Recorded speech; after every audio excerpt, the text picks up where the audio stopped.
for some reason. Yeah, it's probably it. But all right. Sorry, we were a couple minutes late. Um, Apparently the go live button on the stream encoder doesn't have anything to do with going live on YouTube. Didn't realize that. Um, I don't have. Yep, we're good. All right, I don't have Discord. Right. Night, mom. All right, so I do need to add Discord audio real quick.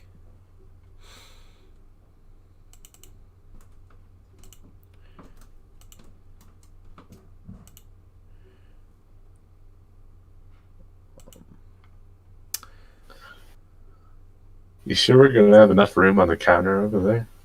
Huh? You sure we're gonna have enough room on the counter over there? Oh, I'm thinking if I run out of tallies, then I'll just erase it and start writing numbers. All right. Sorry, I just need to get Discord.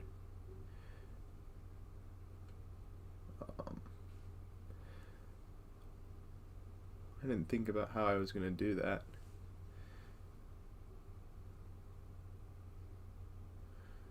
Yo, 4 concurrent viewers. That's like 4 times my record. Very nice. Here.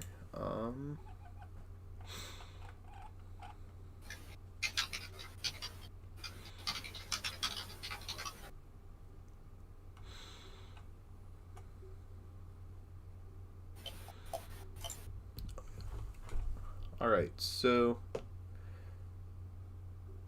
pretty much once the debate starts. Wait, I still need to do this. I don't know I started doing that.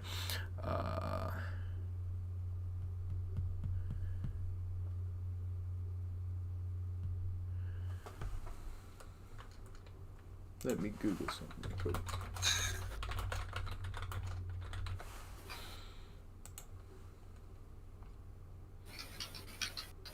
Alright, yeah, I can just turn on desktop audio.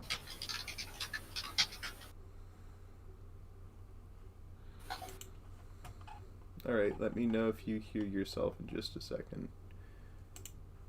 Alright, so you should be able to hear yourself if you Uh, and then however much time that takes to play back.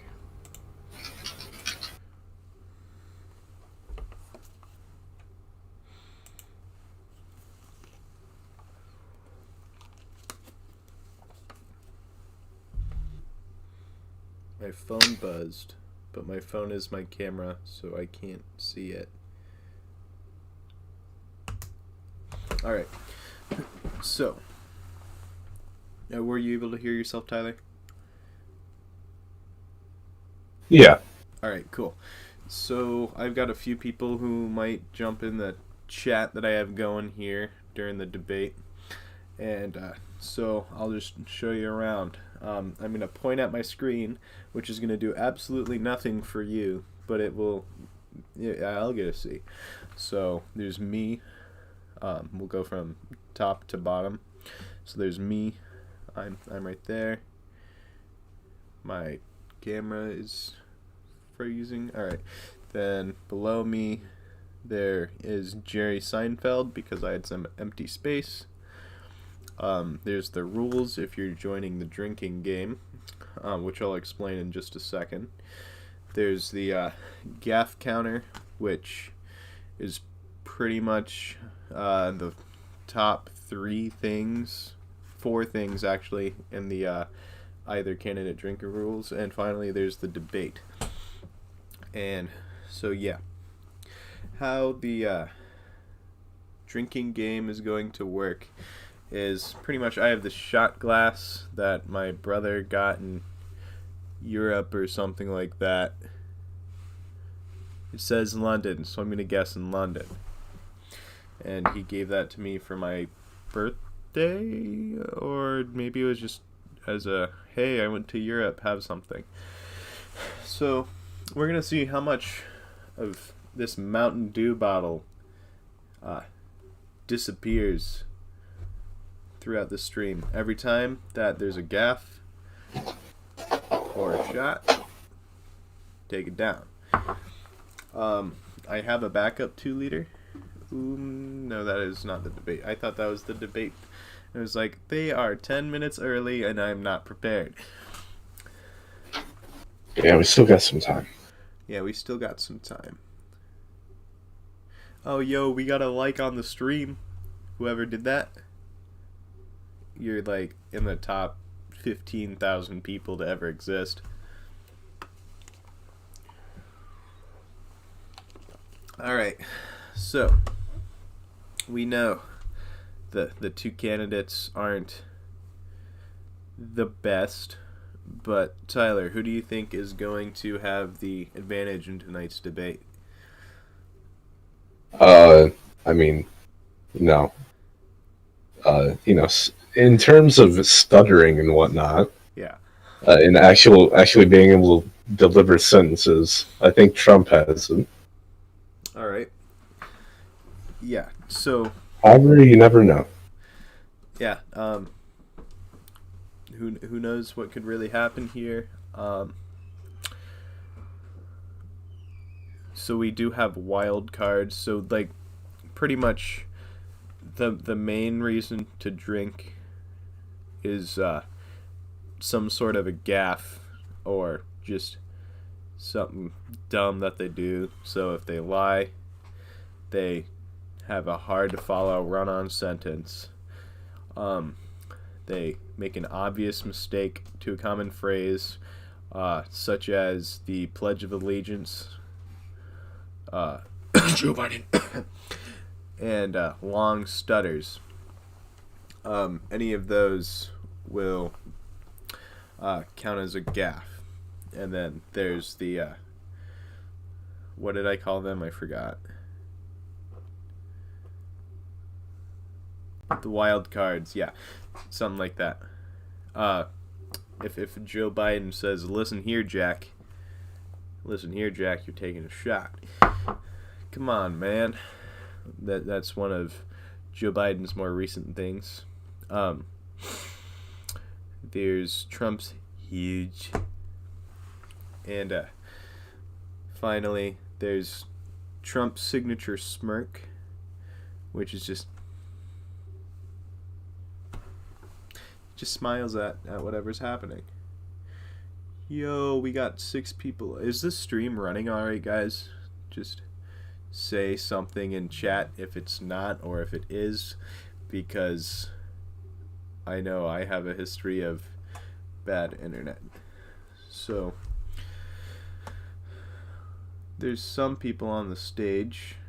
I can't really tell who because my screen is a lot smaller because yeah. Alright, I'm going to unmute this though. If I can pull up the thing. I have to do some weird thing through the stream encoder. Let me know if this is too loud or too quiet. Government is going to help bail a lot of people out on this virus. Awesome, Colin. Thanks. Unknown, and we're just a day or so, 2 days away from thousands of airline workers losing the help that's kept them afloat. Walt Disney Company just announced they're laying off 28,000 people because we have failed to grapple with this virus. I mean, the numbers are just stunning, and people are really hurting, and it is pretty stunning that we have let this kind of fall to the back burner. Yeah. I mean, and that is ultimately Congress's responsibility. I mean, they have failed to keep it on the front burner. I do think the talks today seem to be more advanced, or at least trending in a direction that is more positive. And I think that surprised a lot of us who, have been reporting on this all the way along. Both sides are basically still $1 trillion apart from each other. But I think that reflects the fact that, Democrats are coming under a lot of pressure to get something done here. Obviously, President Trump is running for re-election. But again, the closer we get to Election Day, the harder it is for either side to make a deal with the other. I mean, I think the other question here is is the economy really hurting so badly that there is absolutely no alternative? Right. I think we may be headed in that direction, Chuck. Joshua Johnson, this has been the part of that I've just been head scratching about, is how this is being left in the air. And I think that this is the issue that both candidates will get punished on if they're not talking about virus relief, economic relief, and focus on it. Because I think a lot of people actually are tuning in for some answers on this.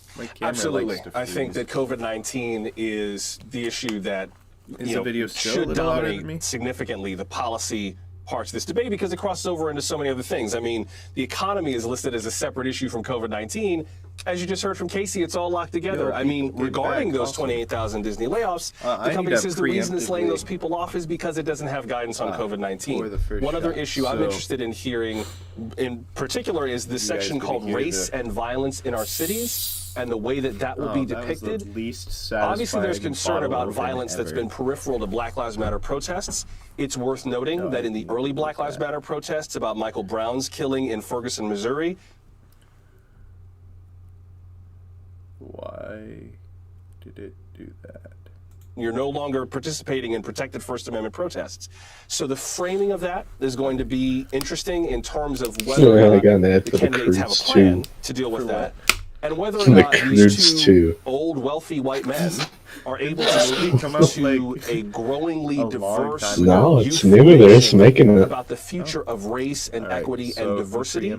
That's one thing that I think Joe Biden might be able to excel at in this debate, is that he projects empathy very well. And if the president doubles down on being puerile and insulting and harsh, Joe Biden might just be well served to let that pass and then look directly in the eyes of the American people and say, hey, forget about all that. I see you. I see what's going on, and here's what's happening tonight.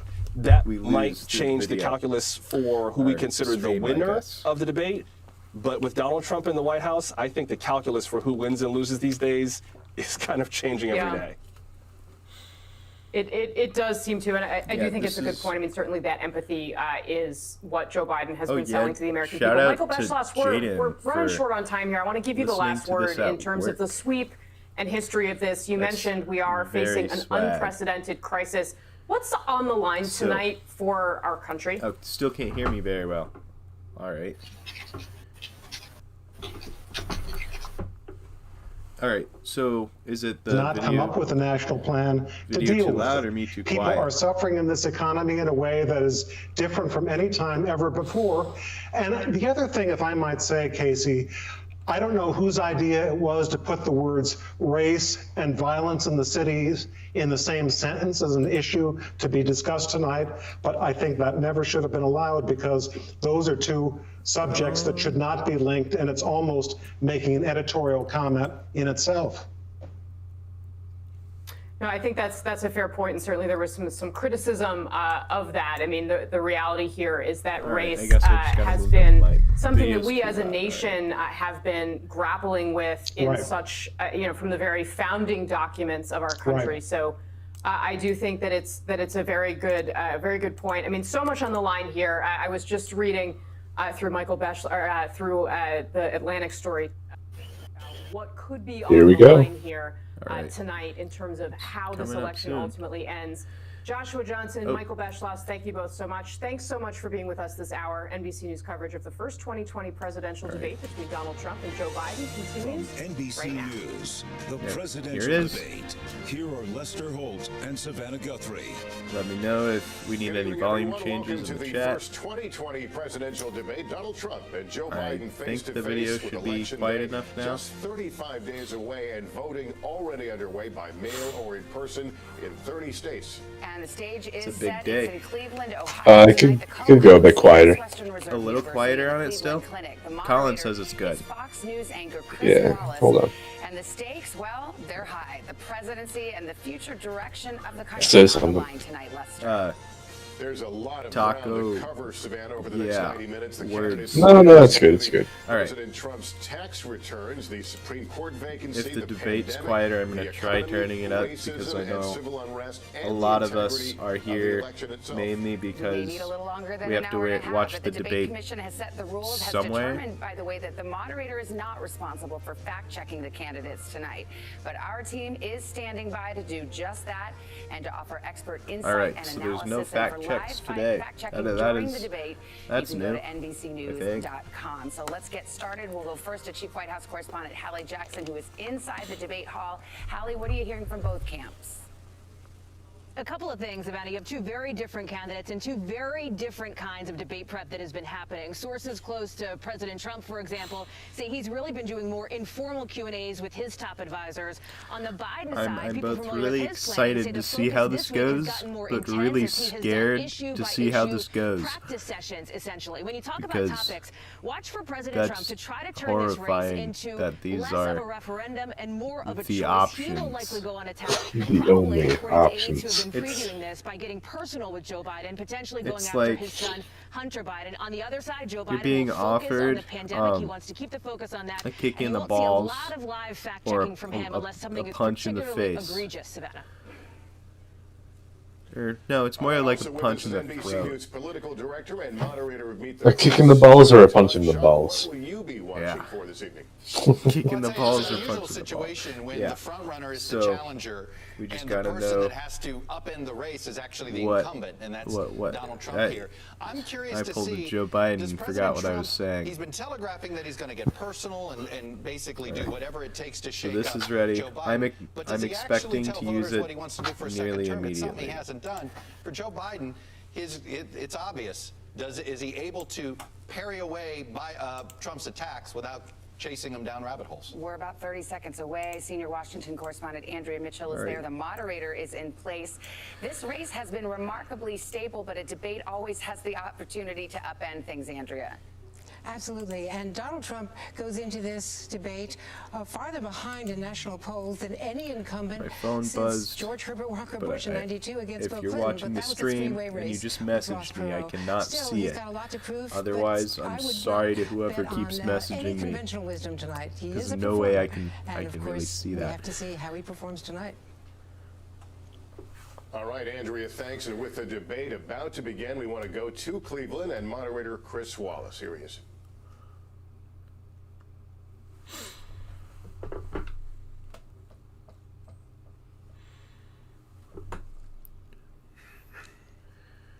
Jaden wants to see him fighting, but I think that would be similar to watching a bag of potatoes roll down the stairs. So,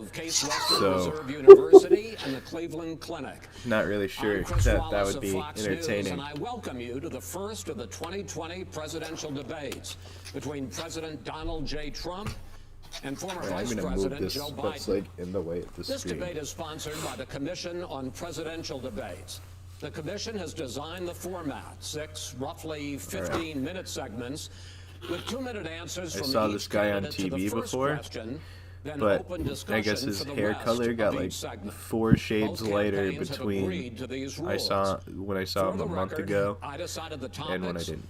Oh and the yeah, questions John under Adams each in the topic. chat. I Debate can assure time. you, none of the questions has been Yeah. shared with the commission or the two candidates.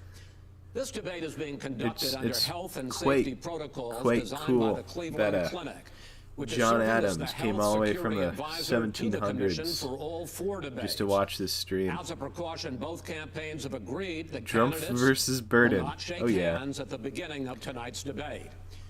The audience here in the hall has promised to remain silent. No cheers, no boos or other interruptions, so we, and more No cheers or importantly you, boos. can focus on what the candidates have to say.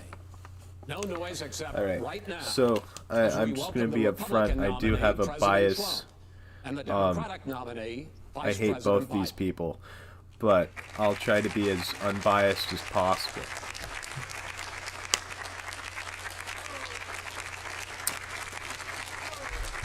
I thought that was going to be a gaffe immediately. That was a how you doing, man, not a come on, man. I thought that was a Gentlemen, a lot of people have been waiting for this night, so let's get going. Our first subject is the Supreme Court. What? President Trump, you nominated Amy Coney Barrett over the weekend just a little bit to succeed the late Hold on, Ruth my Bader camera Ginsburg froze. on the court. Like, you say the Constitution is clear about your obligation and the Senate's to consider a nominee to the court. Vice President Biden, you say that this is an effort by the president and Republicans to jam through an appointment and what you call an abuse of power. My first question to both of you tonight: why are you right in the argument you make and your opponent wrong? And where do you think a Justice Barrett would take the court? President Trump, in this first segment, you go first. 2 minutes. Sorry about the Thank you very much, Chris. I will tell you very simply, we won the election. Elections have consequences. We have the Senate, we have the White House, and we have a phenomenal nominee, respected by all, top academic, good in every way, In fact, some of her biggest endorsers are very liberal people from Notre Dame and other places. So I think she's going to be fantastic. We have plenty of time, even if we did it after the election itself. I have a lot of time after the election, as you know. So I think that she will be outstanding. She's going to be as good as anybody that has served on that court. We really feel that. We have a professor at Notre Dame, highly respected by all, said she's the single greatest student he's ever had. He's been a professor for a long time at a great school. I feel a huge coming. And we won the election. There was a smirk from Biden there. Interesting. To choose her, and very few people knowingly would say otherwise. And by the way, the Democrats, Democrats, this is the most sane I've seen Biden in a while. If they had, the only difference is they try and do it faster. There's no way they would give it up. They had Merrick Garland, but the problem is they didn't have the election, so they were stopped. And probably that would happen in reverse also. Definitely would happen in reverse. So we won the election, and we have the right to do it, Chris. President Trump, thank you. No gaps. Question to you, Vice President Biden. You have 2 minutes. Yeah. First of all, thank you for doing this, and looking forward to this, Mr. President. Thank you, Joe. The American people It's have a not right yelling to have time a yet. say in who the Supreme Court nominee is. They And that start say yelling, occurs they'll lose. when they vote for United States senators and when they vote for the President of the United States. They're not going to get that chance now because we're in the middle of an election already. The election has already started. Tens of thousands of people have already voted. And so the thing that should happen is we should wait. We should wait and see what the outcome of this election is, because that's the only way the American people get to express their view is by who they elect as president and who they elect as vice president. Now, what's at stake here is the president's made it clear he wants to get rid of the Affordable Care Act. He's been running on that, he ran on that, and he's been governing on that. He's in the Supreme Court right now trying to get rid of the Affordable Care Act, which will strip 20 million people from having insurance. Sorry to talk over insurance this, now, but doesn't if it goes into Trump court. kind of look And- like and, Chef the Boyardee justice, and if I he have fell in a nothing- can I'm not opposed to the justices, like but she seems like a very fine SpaghettiOs. person. But she's written before she went in the bench, which that's is what her he looks right, like that she thinks that And then he Affordable Care just is didn't shower for 2 months. The other thing that's on the court, and if it's struck down, what happens? Women's rights are fundamentally changed. Once again, a woman could be pay more money because she has a pre-existing condition of pregnancy. They were able to charge a woman more for the same exact procedure a man gets. And that ended when we, in fact, passed the Affordable Care Act. And there's 100 million people who have pre-existing conditions, and they'll be taken away as well. Those pre-existing conditions, the insurance companies are going to love this. And so it's just not appropriate to do this before this election. If he wins the election and the Senate is Democrat or Republican, then he goes forward. If not, we should wait until February. All right. There aren't 100 million people with pre-existing conditions. As far as the say is concerned, the people who already had their say. Okay, Justice Ginsburg said very powerfully, very strongly, at some point, that was close 10 to a years gaffe, ago or but I so, think it was just she change said of a thought. president and the Senate is elected for a period of time, but a president's elected for 4 years. We're not elected for 3 years. I'm not elected for 3 years. So we have the Senate, we have a president. He's elected to the next During that period of time, we have an opening. I'm not elected for 3 years. I'm elected for 4 years. And the 100 million people, That is a good point. the 100 million people is totally wrong. I don't know where you got that number. The bigger problem that you have is that you're going to extinguish 180 million people with their private I need healthcare. your guys' opinion. Simply not true. Well, you're certainly going to socialist. You're going to socialist medicine. We're now into, gentlemen, we're now into open discussion. Open discussion. They Yes, I both agree. said Go ahead, either Vice President. 100 million was right or it was insanely He knows wrong. that, what I proposed. So that means What I one of them proposed is that, just told a we lie. expand Obamacare. And Or a we increase it. blatantly We do not untrue wipe any- statistic. And one of the big debates we had with 23 Take of a my drink. colleagues trying I'm gonna to call win that the a drink. nomination That's that I drink won, number one. We're saying that Biden wanted to allow people to have private insurance still. They can. They do. They will under my proposal. It's not what you said, But and it's not what that your is- party has said. that is simply Your party a lie. doesn't say it. Your party That is wants to simple. go socialist My medicine. party is and me. socialist Right healthcare. now, I am and the they're going to Democrat. Very dominate close, you, sir. Joe. You know that. I am the Democratic Party right now. The platform of the Not according Democratic to Party Harris. is I what am I, the Democratic in fact, Party. approved of. What I approved of. That should have been one for Trump. The deal is Socialists. that That's a it's good gonna one. wipe out pre-existing conditions. And by the way, It was- the 200,000 people that have died on his watch. That's just a There- normal how many Trump of those jab. I wouldn't has- really have call it a survived? jab. Well, there's 7 million people that contracted I know, COVID. but for one of What's his it mean for lies them that we're going going through. forward if you strike down the Affordable Care Act? Joe, you've Well, had no, they're talking about, like, 308,000 Obamacare. Military people dying because you couldn't provide them proper health care in the military. So don't tell me I'm about happy this. John talk Adams about there that. is You a were Democratic here, It would be socialist. 200. It would be 2 million Okay. people because you were very late on the draw. You Late didn't on want the me to draw. ban China, which was heavily infected. You didn't want me to ban. All right, gentlemen, Which no, was heavily Mr. President, You would have Mr. been much President, later, Joe. Mr. President, much later. Mr. You're President. talking about 2 million people. You're not gonna President, as a moderator, we are going to talk about COVID in the next segment, but go ahead. Let me finish. The point is that the president also is opposed to Roe v. Wade. That's on the ballot as well in the court. And so that's also at stake right now. And so the election is all You don't know it's on the ballot. Why is it on the ballot? Because Why is it you on the said ballot? It's not on the ballot. It's on the ballot Oh, in the okay. I court. don't think so. In the court. Well, There's nothing happening there. Donald, would And you you just don't be quiet know for a minute? her view on Roe v. Wade. You I don't know don't her know. view. Well, all right, let's talk. We got a lot to unpack here, gentlemen. We got a lot of time. So, on health care, and then we'll come back to Roe v. Wade. All right. Mr. President, the Supreme Court will hear a case a week after Trump the looks election like his, in which the Trump administration, along with 18 state attorneys general, are seeking to what was I saying? overturn Oh, yeah. That's right. Obamacare. To Trump end looks like Obamacare. someone You have took his spent the toy last away, and because they wanna Biden give looks out like good someone healthcare. If I gave may him ask that toy. my question, sir. Good health care. Over the last 4 years, you have promised to repeal and replace Obamacare, but you have never in these 4 years come up with a plan, a comprehensive plan Yes, to I have. replace Obamacare. Of course I have. Well, I'll I give got you rid of the and when I individual finish, I'm going to mandate. give you an Excuse me. opportunity. I got rid of the individual mandate, which was a big chunk of Obamacare. Dang, we should have had an That was argue with the absolutely a big thing. moderator. That was the worst I part didn't of ask, Obamacare. sir. That would have been a good Not one. me. Let me ask my question. Well, I'll ask Joe. The no, individual mandate was the most unpopular. Jaden aspect says of I could kick Obamacare. both their I'd butts, I'd and I like don't you know to if he means in a President, debate or I'm a the fight. moderator of this debate, and I would like you to let me ask my question, and then you can answer. Go ahead. You, in the course of these 4 years, have never come up with a comprehensive plan to replace Obamacare, and just this last Thursday, you signed a largely symbolic executive order to protect people with pre-existing conditions 5 days before this debate. So my question, sir, is what is the Trump health care plan? Well, first of all, I guess I'm debating you, not him, but that's okay. I'm not surprised. Let me just tell you something, that there's nothing symbolic. I'm cutting drug prices. I'm going with favored nations, which no president has the courage to do because you're going against Big Pharma. Drug prices will be Yeah, coming I down could- 80 I or could fight 'em 90%. both. You could have done it during your Even a 47-year 2v1. period in government, but you didn't do it.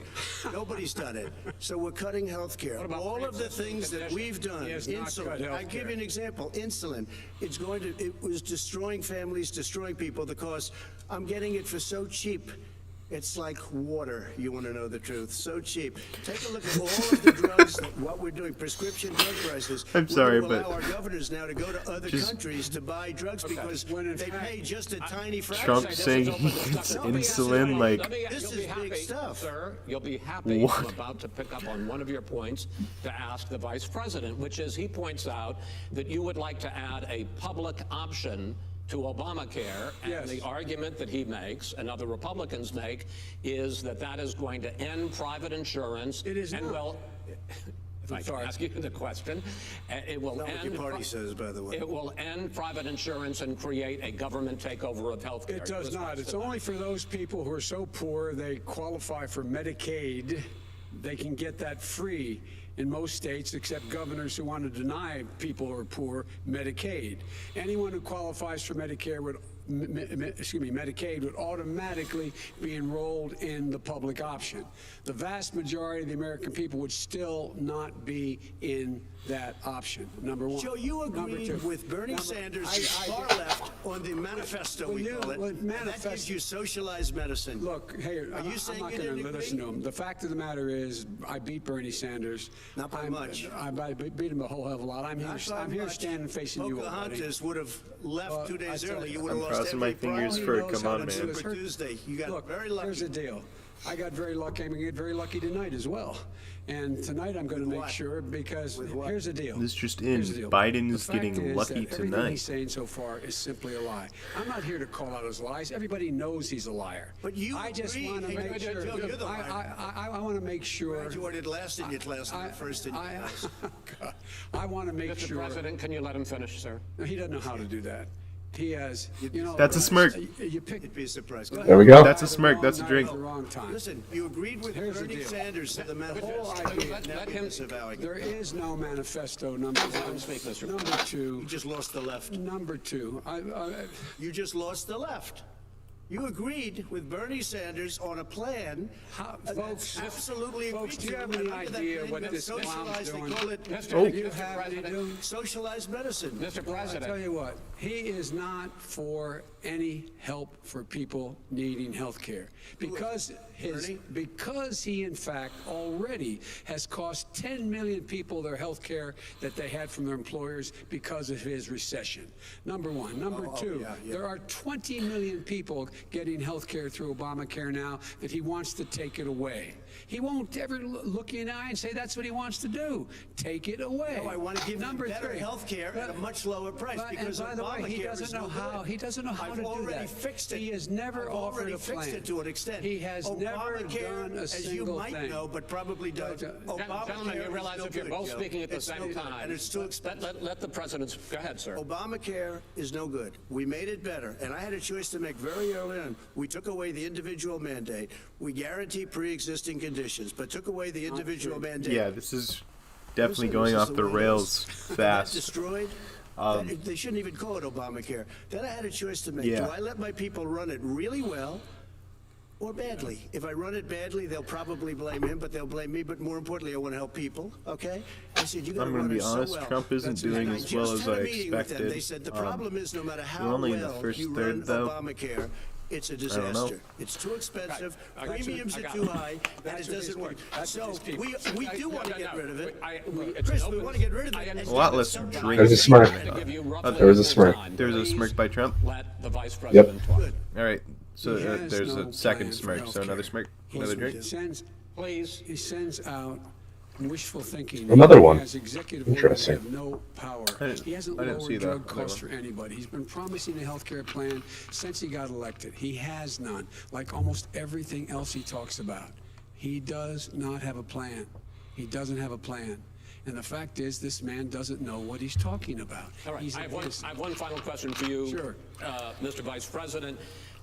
If Senate Republicans, we were talking originally about the Supreme Court here, if Senate Republicans go ahead and confirm Justice Barrett, there has been talk about ending the filibuster, or even packing the court, adding to the 9 justices there.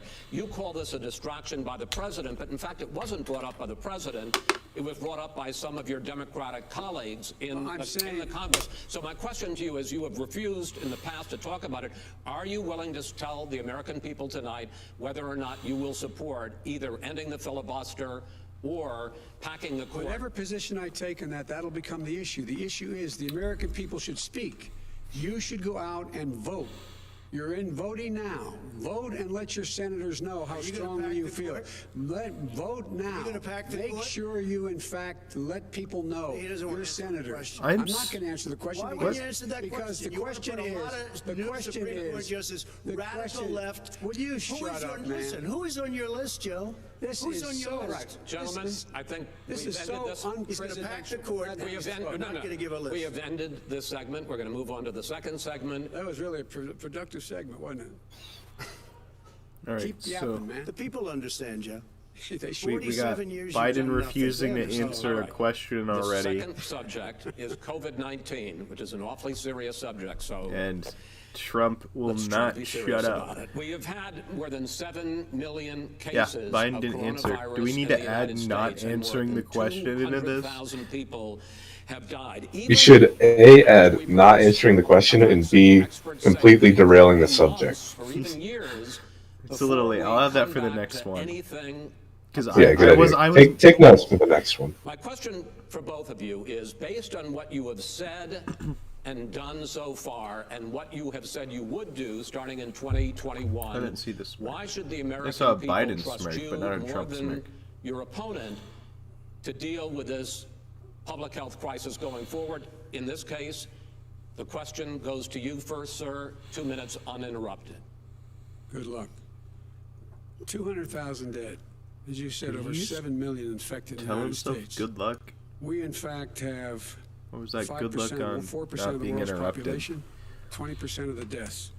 40,000 people a day are contracting COVID. In addition to that, about between 750 and 1,000 people a day are dying. When he was presented with that number, he said, it is what it is. Well, it is what it is because you are who you are. That's why it is. The president has no plan. He hasn't laid out anything. He knew all the way back in February how serious this crisis was. He knew it was a deadly disease. What did he do? He's on tape as acknowledging he knew it. He said he didn't tell us or give people a warning of it because he didn't want to panic the American people. You don't panic. He panicked. In addition to that, what did he do? He went in and we were insisting that the Chinese, the people we had on the ground in China should be able to go to Wuhan and determine for themselves how dangerous this was. He did not even ask Xi to do that. He told us what a great job Xi was doing. He said we owe him a debt of gratitude for being so transparent with us. And what did he do then?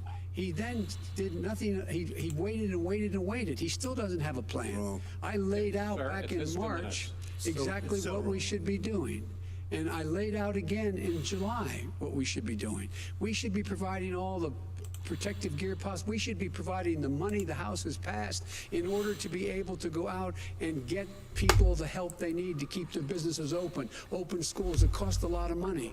You should get out of your bunker and get out of the sand trap and get in your golf course and go in the Oval Office and bring together the Democrats and Republicans and fund what needs to be done now to save lives. So if we would have listened to you... You have 2 minutes, sir.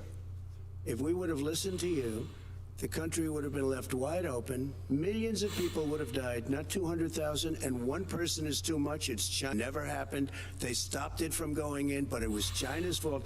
And by the way, when you talk about numbers, you don't know how many people died in China. You don't know how many people died in Russia. You don't know how many people died in India. They don't exactly give you a straight count, just so you understand. But if you look at what we've done, I closed it, and you said he's xenophobic. He's a racist, and he's xenophobic because you didn't think I should have closed our country. Wait a minute. It's 2 minutes. You didn't think we should have closed our country because you thought it was terrible. You wouldn't have closed it for another 2 months. By my doing it early, in fact, Dr. Fauci said, President Trump saved thousands of lives. Many of you Democrat governors said, President Trump did a phenomenal job. We worked with the yeah, governor. wrong would have Really, probably go take a been look. better than huge. The governors said I did forgot a about that phenomenal one. job. Most of them said that. Yeah. In fact, We'll amend that people one in the would next stream, not too. be necessarily on my side said that. President Trump did a phenomenal job. We did. We got the gowns. We got the masks. We made the ventilators. You wouldn't have made ventilators. And now we're weeks away from a vaccine. We're doing therapeutics already. Fewer people are dying when they get sick. Far fewer people are dying. We've done a great job. The only thing I haven't done a good job, and that's because of the fake news. No matter what you say to them, they give you bad press on it. It's just fake news. They give you good press, they give me bad press, because that's the way it is, unfortunately. But let me just tell you something. I don't care. I've gotten used to it. But I'll tell you, Joe, you could never have done the job that we did. You don't have it in your blood. You could have never done that job. I know how to do the job. I know how to get the job. Well, you didn't do very well in swine flu.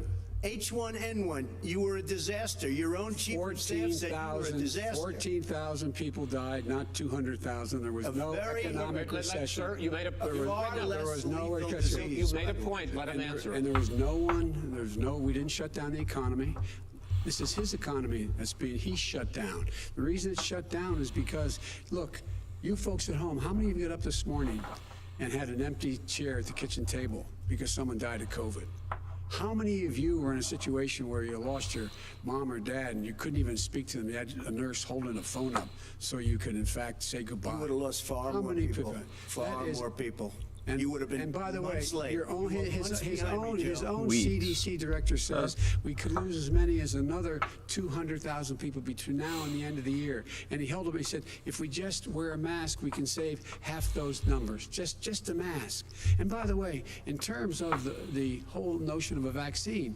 We're for a vaccine, but I don't trust him at all, nor do you. I know you don't. What we trust is a scientist. You don't we trust Dr. Johnson Fauci. Johnson, Pfizer? Okay, by the way, gentlemen, then, let me move on to questions about the future, because you both have touched on two of the questions I'm going to ask. Focusing on the future first, President Trump, you have repeatedly either contradicted or been at odds with some of your government's own top scientists. The week before last, the head of the Centers for Disease Control, Dr. Redfield, said it would be summer before the vaccine would become generally available to the public. You said that he was confused and mistaken. Those were your two words. Yeah. But Dr. Slaoui, the head of your Operation Warp Speed, has said exactly the same thing. Are they both wrong? Well, I've spoken to the companies, and we can have it a lot sooner. It's a very political thing, because people like this would rather make it political than save lives. It is a very political thing. I've spoken to Pfizer. I've spoken to all the people that you have to speak to. We have great Moderna, Johnson & Johnson, and others. They can go faster than that by a lot. Become very political, because the left, or I don't know if I call it left, I don't know what I call it. The head of your Operation Warp Speed, Dr. Slaoui? I disagree with him. Yeah, no, I disagree with both of them. And he didn't say that. He said it could be there, but it could also be much sooner. I had him in my office 2 days ago. He talked about the summer, sir, before it's generally available. Just like he said, it's a possibility that we'll have the answer before November 1st. It could also be after that. It's generally available. Well, we're going to deliver it right away. We have the military all set up. Logistically, they're all set up. We have our military that delivers soldiers, and they can do 200,000 a day. They're going to be This is the same man. It's all set up. By Easter, this would be gone away. By the warm weather, it'd be gone. Miraculous, like a miracle. And by the way, maybe you could inject some bleach in your arm, and that would take care of it. This is the same man. That was said sarcastically, you know that. That was said sarcastically. And so here's the deal. This man is talking about a vaccine. Every serious company is talking about maybe having a vaccine done by the end of the year. But the distribution of that vaccine will not occur until sometime beginning or the middle of next year to get it out, if we get the vaccine. And pray God we will. Pray God we will. Mr. Vice President, I want to pick up on that. I want to pick up on this question, though. You say the public can trust the scientists, but they can't trust President Trump. In fact, you said that again tonight. Your running mate, Senator Harris, goes further, saying the public health experts, quote, will be muzzled, will be suppressed. Given the fact that polls already show that people are concerned about the vaccine and are reluctant to take it, are you and your running mate, Senator Harris, contributing to that fear? No more than the question you just asked him. You pointed out. He puts pressure and disagrees with his own scientists. But you're saying Everybody you can't, knows. Senator Harris is saying you can't trust the scientists. No, you can trust the scientists. She didn't say that. You can trust. She said the public health experts, quote, will be muzzled, will be suppressed. Well, that's what he's going to try to do. But there's millions of scientists, there's thousands of scientists out there, like here at this great hospital, that don't work for him. Their job doesn't depend on him. That's not. They're the people. And by the way, I spoke to the scientists that are in charge. By the way, they will have the vaccine very soon. Do you believe for a moment what he's telling you in light of all the lies he's told you about the whole issue relating to COVID? He still hasn't even acknowledged that he knew this was happening, knew how dangerous it was going to be back in February. Yeah, Biden's doing a lot better than I expected. He's on record as saying it.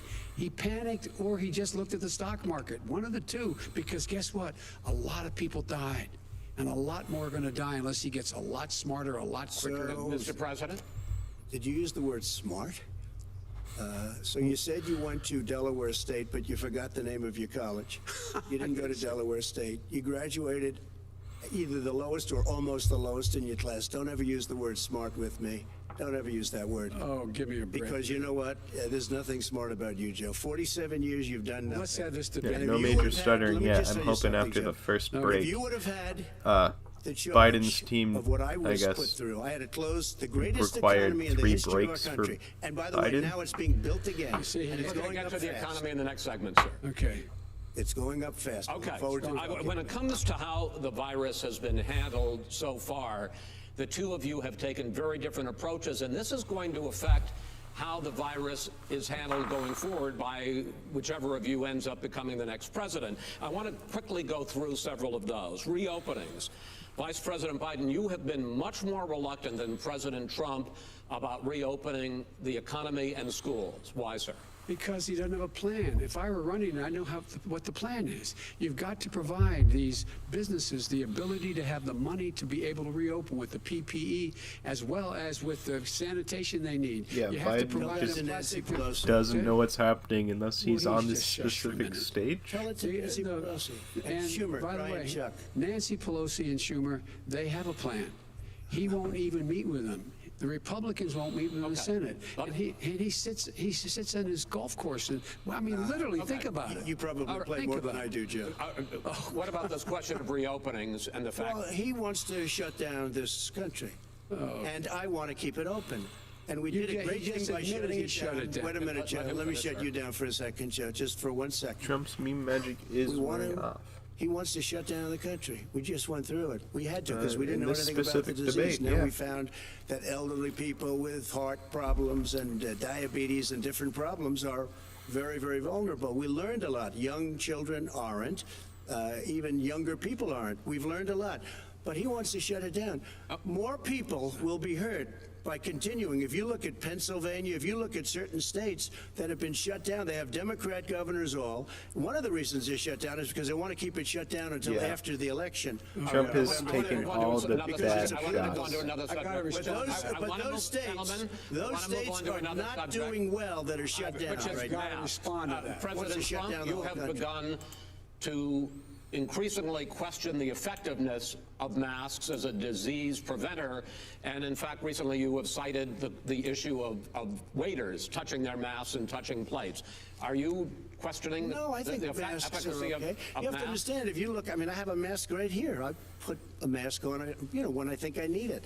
Tonight, as an example, everybody's had a test, and you've had social distancing and all of the things that you have to. But I wear masks when needed. When needed, I wear masks. Okay, let me ask. I don't wear masks like him. Every time you see him, he's got a mask. He could be speaking 200 feet away from it. He shows up with the biggest mask I've ever seen.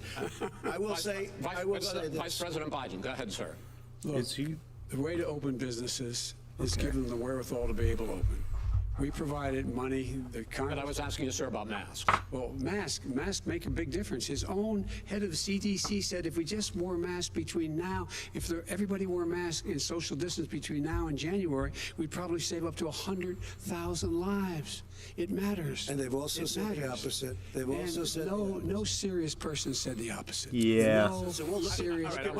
Mocking Biden for wearing a mask. I want to ask you, we got a little bit more than a minute left in this masks segment. are not good. Then he changed his mind. He said masks good. I'm okay with masks. I want to ask you both about one last subject, because your different approaches has even affected the way that you have campaigned. President Trump, you're holding large rallies with crowds packed together, thousands of people. Outside, yes, sir. Agree. Yeah, the logistics of masks Biden, you are holding much not smaller entertaining debate. Because nobody will show up. People with What's true? Nobody shows up to his rallies. All right. In any case, why you holding the big rallies? Why you not? You goes first, sir. Because people want to hear what I have to say. I mean, But are you not I've done a worried great about it job spreading as a disease? president, and I'll have 35,000 people show up at airports. We use Oh, airports. dang. Now we're We have a debating lot of people. presidents Well, so in far, we chat. have had no problem whatsoever. It's outside. That's a big difference, according to the experts. And we do them outside. We have tremendous crowds, as you see. I mean, and literally on 24 hours notice. And Joe does the circles and has 3 people someplace. Okay. By the way, did you see one of the last big rallies he had? And a reporter came up to him to ask him a question. He said, no, stand back. Put on your mask. Put on a mask. Have you been tested? I'm way far away from those other people. That's what he said. I can't. I'm going to be okay. He's not worried about you. He's not worried about the people out there breathing in one another. We've had no negative effect. No negative effect. We've had no negative effect, and we've had 35, 40,000 people at these rallies. Just quickly finish up, because I want to move on to our next. Yes, I would. He's been totally irresponsible the way in which he has handled the social distancing and people wearing masks, basically encouraged them not to. All right. Ben, he's a fool on this. If you could get the crowds, you would have done the same thing. But you can't. Nobody cares. Gentlemen, can we move on to the cares. Gentlemen, can we move on to the economy? Yes. The economy is, I think it's fair to say, recovering faster than expected from the shutdown. Much faster. In the second quarter, the unemployment rate fell to 8.4% last All right, month. so this is The something Federal Reserve practically says being the handed hit to Trump. To growth, which is going to be there, is not going to be if nearly as Trump big flops as they had this, expected. then President Trump, you say we are it in a is not a good V-shaped night for him. recovery. Vice President Biden, you say it's more of a K-shape. What difference does that mean to the American people in terms of the economy? President Trump, in this segment, you go first. Okay. So we built the greatest economy in history. We closed it down because of the China plague. When the plague came in, we closed it down, which was I feel like very I'm going to hard accidentally flash a psychologically gang to do. sign, He so didn't I'm think not we going should to do close it that. down, and he was wrong. And again, 2 million people would be dead now instead of still 204,000 people is too much. One person is too much. Should have never happened from China. But what happened is we closed it down, and now we're reopening, and we're doing record business. We had 10.4 million people in a 4-month period that we've put back into the workforce. That's a record the likes of which nobody's ever seen before. And he wants to close down he will shut it down again. He will destroy this country. You know, a lot of people, between drugs and alcohol and depression, when you start shutting it down, you take a look at what's happening at some of your Democrat-run states where they have these tough shutdowns. And I'm telling you, it's because they don't want to open it. One of them came out last week. You saw that. Oh, we're going to open up on November 9th. Why November 9th? Because it's after the election. They think they're hurting us by keeping them closed. They're hurting people. People know what to do. Yeah, they can Trump- social distance. They Trump can went wash to their hands. insults They can way wear too masks. early. They can do whatever they want. But they got to open these states up. When you look at North Carolina, and these governors are under siege, Pennsylvania, Michigan, and a couple of others, you got to open these states up. It's not fair. You're talking about almost it's like being in prison. And you look at what's going on with divorce, look at what's going on with alcoholism and drugs. It's a very, very sad thing. And he'll close down the whole country. This guy will close down the whole country and destroy our country. Our country is coming back incredibly well, setting records as it does it. We don't need somebody to come in and say, let's shut it down. The whole thing of the debate is Trump isn't looking for Trump isn't looking for his own base. He's looking posing for the question. The president new says voters. it's a V-shaped recovery. You say it's a K-shaped recovery. What's the difference? The difference is millionaires and billionaires like him in the middle of the COVID crisis have done very well. Billionaires have made another $300 billion because of his profligate tax proposal, and he only I'm going to focused call on that the a market. gaffe. But you folks at home, you folks that living in was Scranton and a Claymont pretty and long all the stutter. I'm small joking. towns and working class towns in America, how well are you doing? This guy paid a total of $750 That's in the taxes. first Sir, wait, no, sir, it's just remarkable I gap. understand. You've agreed to the 2 minutes, so please let him have it. Do I get my time back? The fact is that he has, in fact, worked on this in a way that he's going to be the first president of the United States to leave office having fewer jobs in his administration than when he became president. Fewer jobs than when he became president. First one in American history. Secondly, the people who have lost their jobs are those people who have been on the front lines, those people who have been saving our lives, those people who have been out there dying, people who've been putting themselves in the way to make sure that we could all try to make it. And the idea that he is insisting that we go forward and open when you have almost half the states in America with a significant increase in COVID deaths and COVID cases in the United States of America. And he wants to open it up more. Why does he want to open it up? Why doesn't he take care of the American? You can't fix the economy until you fix the COVID crisis. And he has no intention of doing anything about making it better for you all at home in terms of your health and your safety. Schools. Why aren't schools open? Because it costs a lot of money to open them safely. You know, they were going to give, his administration was going to give the teachers and school students masks. And then they decided, no, couldn't do that because it's not a national emergency. Not a national emergency. They've done nothing to help small businesses. Nothing. They're closing. 1 in 6 is now gone. He ought to get on the job and take care of the needs of the American people so we can open safely. All right, your time is up, sir. Well, you're going to get to I have to respond to that. Well, you both had 2 minutes, sir. Excuse me, he made a statement. So did you. People want their schools, people want their schools open. They don't want to be shut down. They don't want their state shut down. They want their restaurants. I look at New York. It's so sad what's happening in New York. It's almost like a ghost town. And I'm not sure it can ever recover what they've done in New York. People want their places open. They want to get back to their lives. They'll be careful, but they want their schools open. I'm the one that brought back football. By the way, I brought back Big Ten football. It was me, and I'm very happy to do it. And people of Ohio are very proud of me. And you know how I found out? When you took Gentlemen, we're going to get to your economic plans going forward in a moment. But first, Mr. President, as you well know, there's a new report that in 2016, the year you were elected president, and 2017, your first year as president, that you paid $750 a year in federal income tax each of those years. I know that you pay a lot of other taxes, but I'm asking you the specific question. Is it true that you paid $750 in federal income taxes each of those 2 years? I paid millions of dollars in taxes, millions of dollars of income tax. And let me just tell you, there was a story in one of the papers. I paid $38 million 1 year. I paid $27 million. Show us your tax returns. I went. You'll see it is finished. You'll see it. You know, if you want to go to the Board of Elections.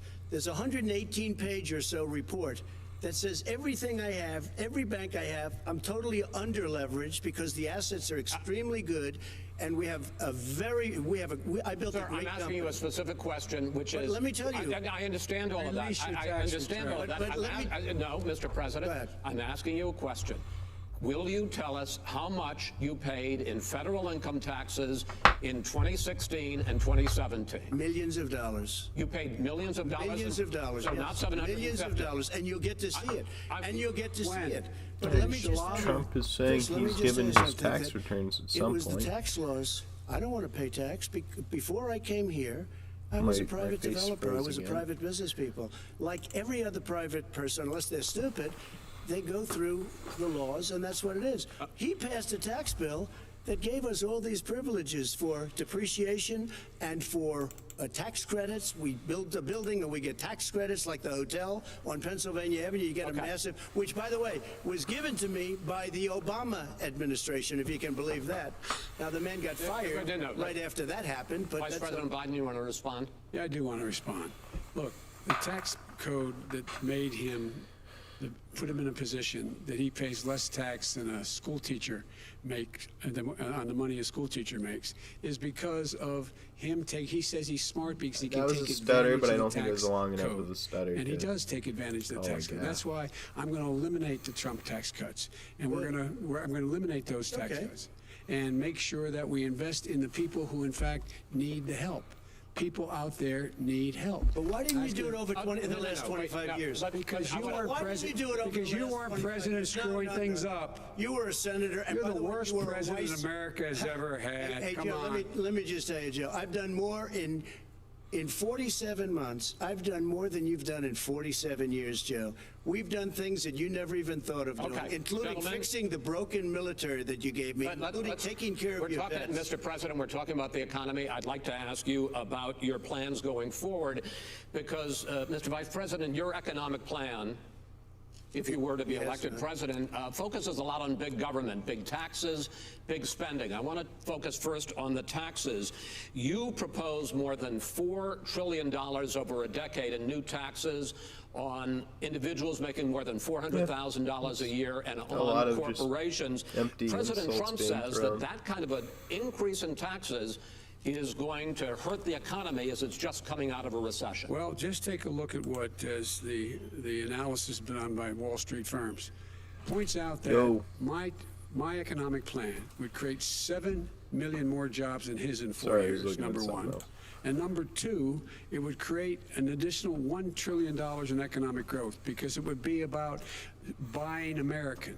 That we're going to make this federal government spend $600 billion a year on everything from ships to steel to buildings and the like. And under my proposal, we're going to make sure that every penny of that has to be made by a company. But respectfully, sir, I'm talking about taxes, not spending. By the way, I'm going to eliminate a significant number of the tax. I'm going to make the corporate tax 28%. It shouldn't be 21%. You have 91 companies, in the Fortune 500 who don't pay a single penny. I'm going to count this whole sentence as that's enough stuttering in a sentence to constitute a drink. In fact, passed that. That was your tax proposal. I got it done, and you know what happened? You got it done. Our economy boomed like it's never boomed. The economy is busted. Let me finish. Mr. President, let me pick up on that. You would continue your free market approach, lower taxes, more deregulation, correct? Not lower taxes for American people. Excuse me. But in Obama's, you talk about the economy booming. It turns out that in Obama's final 3 years as president, more jobs were created, 1.5 million more jobs than in the first 3 years of your presidency. They had the slowest recovery economic recovery since 1929. It was the slowest recovery. Also, they took over something that was down here. All you had to do is turn on the lights and you pick up a lot. But they had the slowest economic recovery since 1929. Let me tell you about the stock market. When the stock market goes up, that means jobs. It also means 401ks. If you got in, if you ever became president with your ideas, you want to terminate my taxes, I'll tell you what, you'll lose half of the companies that have poured in here will leave, and plenty of companies that are already here, they'll leave for other places. They will leave, and you stuttering is a gaffe, and then a blatantly untrue statement or statistic, which is just like something that you don't even need to fact check. It's that wrong. An economic recovery that created the jobs you're talking about. We handed him a booming economy. He blew it. It wasn't booming. He blew it. It wasn't booming. It was the weakest recovery since 1929. Is it fair to say he blew it when, in fact, when there was record low unemployment before COVID? Yeah, but because what he did, even before COVID, manufacturing went in the hole. Manufacturing went in a hole. Excuse me, Chris. Wait. Number two. Chris. Number three. They said it would take. No, you were number two. No. Chris. They said it would take a miracle to bring back manufacturing. I brought back 700,000 jobs. They brought back nothing. They gave up on manufacturing. Part of my standard fare. I'm the guy that totally gave up on manufacturing. He hasn't had anything where I was asked to bring back Chrysler that's and General Motors, more brought them back right here in the state of Ohio and Michigan. Blatantly untrue statements or statistics. And in fact, it's like claiming 100 million people have Michigan died had from the COVID best or year they've something. ever had. That is not Many true. car companies came in from Germany, from Japan, went to Michigan, went to Ohio. They're not having And they didn't come in with you. Mr. Vice President, go ahead. And so you take a look at what he's actually done. He's done very little. His trade deals are the same way. He talks about these great trade deals. You know, he talks about the art of the deal. China's perfected the art of the steal. We have a higher deficit with China now than we did before. We have the highest trade deficit China with ate Mexico. your lunch. Now they can't resist. China ate your lunch, Joe, and no wonder your China son goes ate in your and lunch. he takes out billions of dollars. Takes out billions of dollars to manage. He makes millions of dollars. And also, while we're at it, why is Drinking it, for just out of every curiosity, interruption. I would just be the mayor of chugging. Moscow's wife gave your son $3.5 million. What did he do to deserve it? What did he do with Burisma to deserve $180,000? If we were taking a shot every time a moron spoke, I'd need to like attach a faucet. Totally discredited. Totally discredited. And by the way, well, wait, he didn't get $3.5 million, Joe? Mr. Vice, he got $3.5 million. That is not true. Oh, really? Mr. President, it's an open discussion, please. It's a fact. Well, you have raised an issue. Let the Vice President answer. Discredited. Did Burisma pay him $183,000 a month? With no experience in energy? Mr. President, my son did nothing wrong at Burisma. I think he did. Mr. President, let him answer. He doesn't want to let me answer because he knows I have the truth. His position has been totally, thoroughly discredited. By who? The media? By everybody. Well, by the media, by our allies, by the World Bank, by everyone has discredited. Matter of fact, even the people who testified under oath. So let me ask you this. No, go ahead, Mr. I'm listening to you. People under. He got $3.5 million from Moscow. He testified under like oath. how every time before Trump interrupts, I did he's my just job and I did it very well. Oh, really? I did it Come on. Well, I'll give you the list of the people who testified. No, go ahead, sir. Sure, you've already fired most of them because they did Camera their job. froze again. Some people don't do a good job. With you, go ahead. Wait a minute. You get the final word, Mr. Well, it's hard to get any word in with this clown. Excuse me. Hey, let me just tell you. No. Mr. President. $3.5 million, Joe. That is simply. Why did he deserve $3.5 million from Moscow? Look, here's the deal. We want to talk about families and ethics. I don't want to do that. I mean, his family we could talk about all night. His family's already. My family lost a fortune by coming down and helping us with government. And that's such a. Right here, Mr. President. Every single one of them lost. This is not about my family or his family. It's about your family. The American people. He doesn't. That's not true. It doesn't want to talk about what you need. You, the American people. It's about you. That's what we're talking about. All right.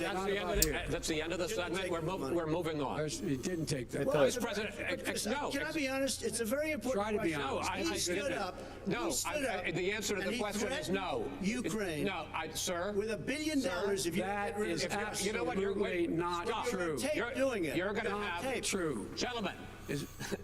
I hate to raise my voice, but I see it seems to be, why should I be different than the two of you? So here's the deal. Good point. We have 6 segments. We have ended that segment. We're going to go to the next segment. In that segment, you each are going to have 2 uninterrupted moments. In those 2 uninterrupted minutes, Mr. President, you can say anything you want. I'm going to ask a question about race, but if you want to answer about something else, go ahead. But I think that the country would be better served if we allowed both people to speak with fewer interruptions. I'm appealing to you, sir, to do that. Well, and him too. Well, frankly, you've been doing more interrupting. Oh, that's all right, but he does plenty. Well, less than, sir, less than plenty. No, less than you have. Let's please continue on. The issue of I'm race. going to Vice call that a President smirk. Biden, you say that President Trump's response to the violence in Charlottesville happy 3 years ago, but it was a when he smirk talked about nonetheless. very fine people on both sides, was what directly led you to launch this run for president. Oh, yeah, sure. President Trump, you have often said that you believe you have done more for black Americans than any president, with the possible exception of Abraham Lincoln. My question for the two of you is, why should voters trust you rather than your opponent to deal with the race issues facing this country over the next 4 years? Vice President Biden, you go first. It's about equity and equality. It's about decency. It's about the Constitution. And we have never walked away from trying to require equity for everyone, equality for the whole of America. But we've never accomplished it. But we've never walked away from it like he has done.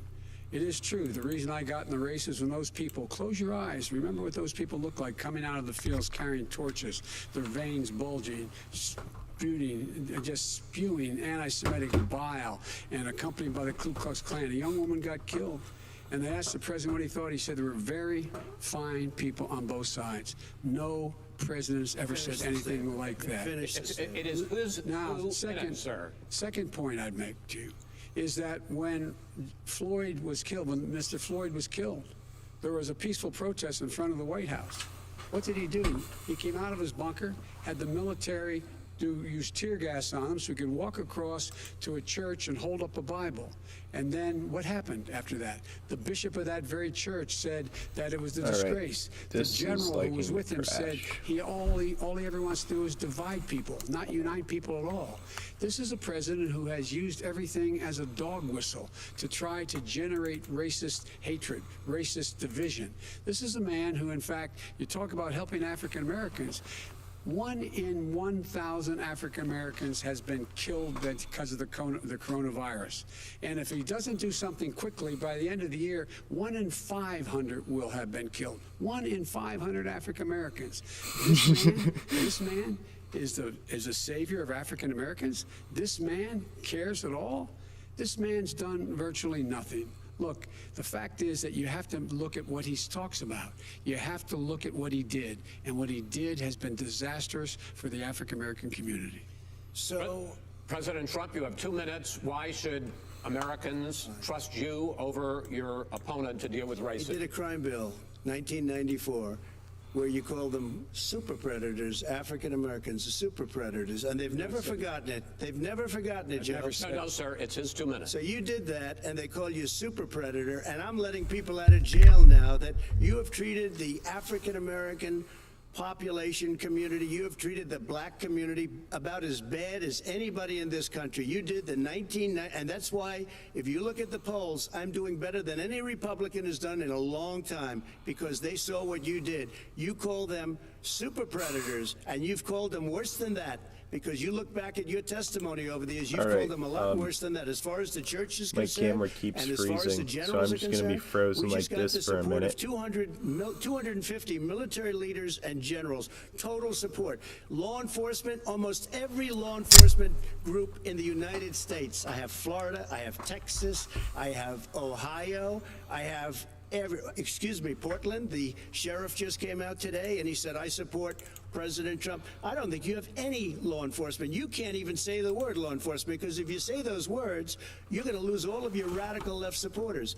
And why aren't you saying those words, Joe? Why don't you say the words law enforcement? Because you know what? If they called us in Portland, we would put out that fire in a half an hour, but they won't do it because they're run by radical left Democrats. If you look at Chicago, if you look at any place you want to look, Seattle, they heard we were coming in the following day, and they put up their hands, and we got back Seattle.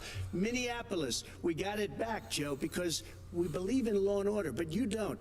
The top 10 cities and just about the top 40 cities are run by Democrats and in many cases radical left, and they've got you wrapped around their finger, Joe, to a point where you don't want to say anything about law and order. And I'll tell you what, the people of this country want and demand law and order, and you're afraid to even say it. All right.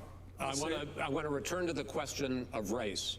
Vice President Biden, after the grand jury in the Breonna Taylor case decided not to charge any of the police with homicide, you said it raises the question, quote, whether justice could be equally applied in America. Do you believe that there is a separate but unequal system of justice for blacks in this country? Yes, there is. There's systemic injustice in this country, in education and work and in in law enforcement and the way in which it's enforced. But look, that sentence I'm gonna count as a gap, decent, honorable men and women for stuttering, risk their lives every day to take care of us. Because he stuttered like 5 words in a row. And when they occur, when they find them, they have to be sorted out. They have to be held accountable. They have to be held accountable. And what I'm going to do as President of the United States is call together an entire group of people at the White House. Well, everything from the civil rights groups to the police officers, to the police chiefs, and we're going to work this out. We're going to work this out so we change the way in which we have more transparency in when these things happen. These cops aren't happy to see what happened to George Floyd. These cops aren't happy to see what happened to Breonna Taylor. Most don't like it. But we have to have a system where people are held accountable. And by the way, violence in response is never appropriate. Never appropriate. Peaceful protest is. Violence is never appropriate. All right, what is peaceful protest? When they run through the middle of the town and burn down your stores and kill people all over the place, and you say peaceful protest? No, it's not, but you say it is. President Trump, I'd like to continue with the issue of race. I promise we're going to get to the issue of law and order in a moment. This month, your administration directed federal agencies to end racial sensitivity training that addresses white privilege or critical race theory. Why did you decide to do that, to end racial sensitivity training? And do you believe that there is systemic racism in this country, sir? I ended it because it's racist. I ended it because a lot of people were complaining that they were asked to do things that were absolutely insane, that it was a radical revolution that was taking place in our military, in our schools, all over the place, and you know it, and so does everybody else, and he would know. What is radical about racial sensitivity training? If you were a certain person, you had no status in life. It was sort of a reversal. And if you look at the people, we were paying people hundreds of thousands of dollars to teach very bad ideas and frankly very sick ideas. And really, they were teaching people to hate our country. And I'm not going to do that. I'm not going to allow that to happen. We have to go back to the core values of this country. They were teaching people that our country is a horrible place, it's a racist place, and they were teaching people to hate our country. And I'm not going to allow that to happen. Vice President Biden? Nobody's doing that. He's racist. You just don't know. Here's the deal. I know a lot more about this than he does. Let him finish. The fact is that there is racial insensitivity. People have to be made aware of what other people feel like, what insults them, what is demeaning to them. It's important that people know they don't want to. Many people don't want to hurt other people's feelings, but it makes a big difference. It makes a gigantic difference in the way a child is able to grow up and have a sense of self-esteem. It's a little bit like how this guy and his friends look down on so many people. They look down their nose on people like Irish Catholics like me and grew up in Scranton. They look down on people who don't have money. They look down on people who are of a different faith. They look down on people who are a different color.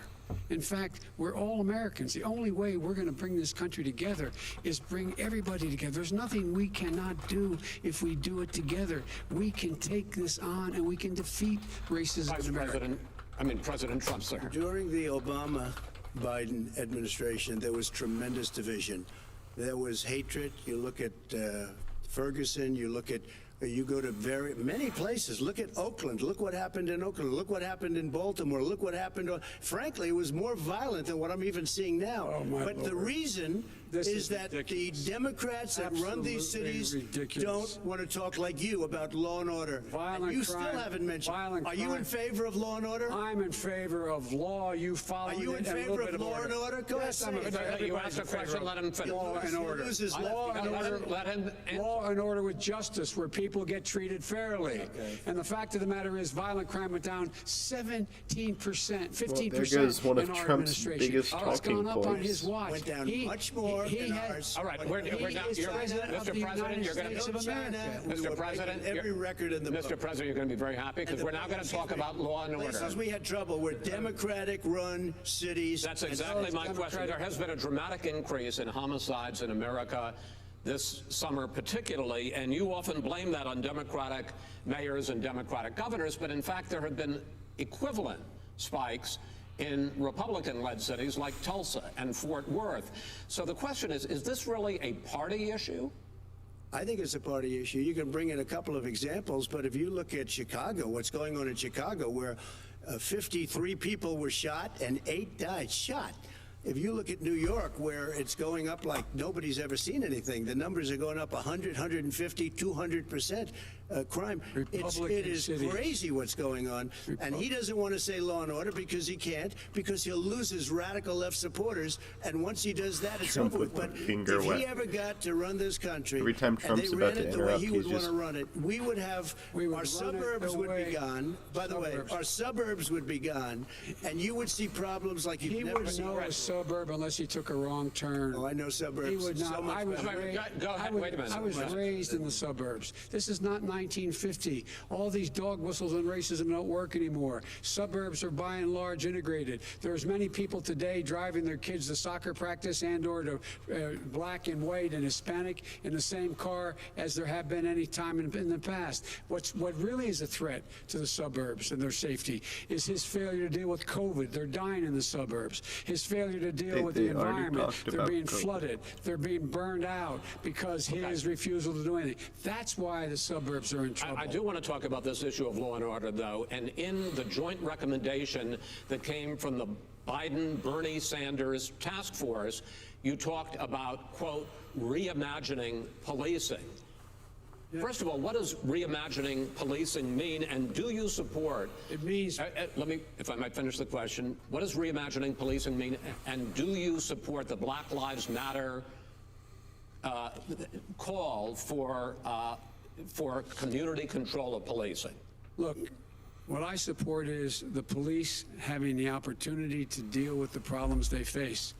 And I'm totally opposed to defunding the police offices. As a matter of fact, local police, the only one defunding it, his budget calls for a $400 million cut in local law enforcement assistance. They need more assistance. They need, when they show up for a 9/11 call, to have someone with them as a psychologist or psychiatrist to keep them from having to use force and be able to talk people down. We have to have community policing like we had before, where the officers get to know the people in the communities. That's when crime went down. It didn't go up, it went down. And so we have to be engaged. That's not what they're talking about, Chris. That's not what they're talking about. He's talking about defunding the police. That is not true. He doesn't have any law support. He has no law enforcement support. That's not true. Almost nothing. Look. Oh, really? Who do you have? Name one group that supports you. Name one group that came out and supported you. Go ahead. Think. We have time. We don't have time to do anything. Think about it. Name one law enforcement group that came out and supported. Gentlemen, I think I'm going to take back the moderator's role, and I want to get to another subject, which is the issue of protests in many cities that have turned violent. In Portland, Oregon, especially, we had more than 100 straight days of protests, which I think you would agree. You talk about peaceful protests. Many of those turned into riots. Mr. Vice President, but you say that people who commit crimes should be held accountable. The question I have, though, is, as the Democratic nominee, and earlier tonight you said that you are the Democratic Party right now, have you ever called the Democratic mayor of Portland or the Democratic governor of Oregon and said, hey, you got to stop this, bring in the National Guard, do whatever it takes, but you stop the days and months of violence in Portland? I don't hold public office now. I am a former vice president. Did Trump say that during I've made it clear in my public statements that the violence should be prosecuted. Sorry, I was looking at chats for a second. But you've never called for the people, the leader. Excuse me, sir. You have never called for the leaders in Portland and in Oregon to call and bring in the National Guard and knock off 100 days of riots. They can, in fact, take care of it if he just stay out of the way. Look here. Oh, really? Oh, really? Here's the thing. I sent in the U.S. Marshals to get the killer of a young man in the middle of the street. They shot him in the chat. For 3 days. Portland wouldn't do anything. I had to send in the U.S. Marshals. They took care of business. Go ahead, sir. And by the way, you know, his own former spokesperson said, you know, riots and chaos and violence help his cause. That's what this is all about. I don't know who said that. I do. Who? I think Kellyanne Conway. I don't think she said. She said that. And so here's the here's the point. The point is that that's what he keeps trying to rile everything up. He doesn't want to calm things down. instead of going in and talking to people and saying, let's get everybody together, figure out how to deal with this. What's he do? He just pours gasoline in the fire constantly, every single solitary time. And to end this, button up this segment, I'm going to give you a minute to answer, sir. You have repeatedly criticized. I have to answer his statement. You have repeatedly. You've been talking back and forth. Statement. I'm asking you. I would love to end it. Sir. I would love to end it. You know, if you want to switch seats, we could very quickly. We can do that, but I'm it's 70 minutes. Holy shit! Okay. But they don't want to accept the National Guard. You have repeatedly criticized Trump's breaking a lot of Vice rules President for not specifically calling out Antifa and other left-wing extremist groups. But are you willing tonight to condemn white supremacists and militia groups and to say that they need to stand down and not add to the violence in a number of these cities, as we saw in Kenosha and as we've seen in Portland? Sure, are you I'm prepared willing to do specifically that, but do it? I would say almost everything I see is from the left wing, not from the right wing. So what are you saying? I'm willing to do anything. I want to see peace. Then do it, sir. Say it. Do it. Say it. Do you want to call him? What do you want to call him? Give me a name. Give me a white name. Supremacists and white supremacists and right Proud Boys. Stand back and stand by. But I'll tell you what. Somebody's got to do something about Antifa and the left, because this is not a right-wing problem. This is a left-wing. This is a left-wing problem. White supremacists. Antifa's an idea, not an organization. You got it. Not militia. That's what his FBI director said. Well, then you know what? No, we're done, sir. We're moving on to the next. That is a blatant lie from Trump. That's the first administration tells you the truth is a bad idea. Can I tell you what? You have no idea. Antifa is a danger. I don't know where. Gentlemen, we're now moving on to the Trump and Biden records. They'll overthrow you. When a president, I'm going to ask a question.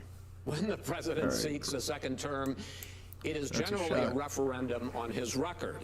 But Vice President Biden, you like to quote one of your dad's sayings, which is, "Don't compare me to the Almighty, compare me to the alternative." And in this case, sir, you are the alternative. Looking at both of your records, I'm going to ask each of you, why should voters elect you president over your opponent? In this segment, President Trump, you go first, 2 minutes. Because there has never been an administration or president who has done more than I've done in a period of 3.5 years. Trump was trying to say that the FBI was wrong when they said Antifa wasn't an organized group such as KKK. Both flanks and behind me and above. There has never been an administration that's done what Simon, I've done. did he say that during the debate? Because I didn't hear him say it during the debate. I know he said it other times. Everything was going. And by the way, there was unity going to happen. People were calling me for the first time in years. They were calling, and they were saying, it's time maybe, and then what happened? We got hit, but now we're building it back up again. A rebuilding of the military, including Space Force and all of the other things. Forgot about the Space Force. Of the VA, which was a mess under him. 308,000 people died because they didn't have proper health care. He was a mess. And we now got a 91% approval rating at the VA, our vets. We take care of our vets. But we've rebuilt our military. The job that we've done, and I'll tell you something, some people say maybe the most important. By the end of the first term, I'll have approximately 300 federal judges and Court of Appeals judges, 300, and hopefully 3 great Supreme Court justices. That is a record, the likes of which very few people, and you know one of the reasons I'll have so many judges? Because President Obama and him left me 128 judges to fill. When you leave office, you don't leave any judges. That's like you just don't do that. What's a 7 out of 10 show, the debate or the stream? And if I were a member of his party, because they have a little different philosophy, or is Space Force if you left the 7 out of 10 show? Us 128 openings. You can't be a good president. You can't be a good vice president. But I want to thank you because it gives us almost. It'll probably be above that number by the end of this term. 300 judges. It's a record. Looking at both your records, why should voters elect you president as opposed to President Trump? You have 2 minutes uninterrupted. Under this president, we become weaker, sicker, poorer, more divided, and more violent. When I was vice president, we inherited a recession I was asked to fix it. I did. We left him a booming economy, and he caused a recession. With regard to being weaker, the fact is that I've gone head-to-head with Putin and made it clear to him we're not going to take any of his stuff. He's Putin's puppy. He still refuses to even say anything to Putin about the bounty on the heads of American soldiers. Your son got $3.5 million. Guys, I was expecting this to be entertaining. Mr. President, your campaign agreed to both sides would get 2-minute answers uninterrupted. Well, your side agreed to it. I think there's definitely Why don't you observe what your there's campaign definitely a agreed to smirk as a ground somewhere rule, sir? in what Trump just did. No, I'm not asking. That was a rhetorical question. Can you go ahead, back sir. 30 seconds? Yeah, yes, you may have. All right. Go ahead. So, thirdly, we're poor. The billionaires have gotten much more wealthy by a tune of over $300 to $400 billion more just since COVID. You in the home, you got less. You're in more trouble than you were before. In terms of being more violent, when we were in office, there were 15% less violence in America than there is today. He's president of the United States. It's on his watch. And with regard to more divided, the nation can't stay divided. We can't be this way. And speaking of my son, the way you talk about the military, the way you talk about them being losers. You're out of Gatorade. And just being suckers. Just get some water at this point. Was in Iraq. He spent a year there. He got the Bronze Star. He got the Conspicuous Service Medal. He was not a loser. He was a patriot, and the people left behind there were heroes. Really? And I resent. Are you talking about Hunter? Are you talking about Hunter? I'm talking about my son, Bo Biden. You're talking about. I don't know Bo. I know Hunter. Yeah, Hunter got thrown out of the military. He was thrown out, dishonorably discharged. That's not true. It wasn't dishonorably. Cocaine use. And he didn't have a job until you became vice president. Once you became vice president, he made a fortune in Ukraine, in China, in Moscow, and various other places. He made a fortune. My son. And he didn't have a job. My son, like a lot of people we know at home, had a drug problem. He's overtaken it. He's fixed it. He's worked on it, and I'm proud of him. But why was he given tens of millions of dollars? But he wasn't given tens of millions of dollars. That is totally. All right, there's a lie by Biden saying his son was not dishonorably discharged because he was. Just looked it up on Google. Moderator, sir, I'm going to make a judgment call here. $3.5 million from the mayor of Moscow. That is not true. That report is totally discredited. Mitt Romney on that committee said it wasn't worth taxpayers' money, that report. It was written for political reasons. You know, I'd like to talk about climate change. So would I. Okay.